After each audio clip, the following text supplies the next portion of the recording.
La respuesta es no. No está indicado ni hacerse un test antes de vacunarse, ni hacerse un test después de vacunarse para comprobar si estás o no protegido. ¿Por qué? Primero, porque no está indicado, porque sería un coste innecesario, porque además la información que podamos obtener puede ser engañosa. Entre otras cosas, dependiendo del test que utilicemos, puede que la respuesta que obtengamos no sea la correcta o la interpretación, porque no olvidemos que muchos de los test de anticuerpos que utilizamos miden anticuerpos no frente a la proteína S, que es la de interés,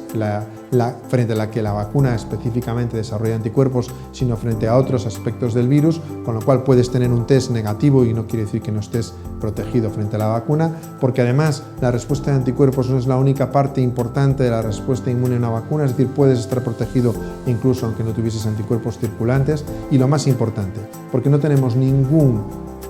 correlato inmune de eficacia clínica de las vacunas, es decir, da igual cuál sea el resultado que tú obtengas después de vacunarte en tu tiro de anticuerpos, no sabemos a partir de qué título estás o no estás protegido. Lo que sabemos es que si te completas la vacunación, y para eso se han hecho los estudios fase 3, vas a tener una protección clínica una vez completada la pauta y dependiendo de la vacuna, que va a ser oscilar entre el 70 y el 95%. Y sabemos que la mayoría de los pacientes a los que se administran la vacuna se producen impacto en el sistema inmune desde el punto de vista de la seroconversión, del aumento de anticuerpos y del desarrollo de una respuesta celular. Pero medirla o compararla no es posible, entre otras cosas porque todavía no sabemos qué es lo que habría que hacer en según qué escenarios. Por lo tanto, aplica el principio general para cualquier vacuna, no es necesaria la comprobación previa, no tiene sentido, y no es necesaria tampoco la comprobación posterior, salvo en que sea una indicación individualizada en pacientes inmunocomprometidos o que por algún motivo fuese necesario comprobar o hacer un análisis profundo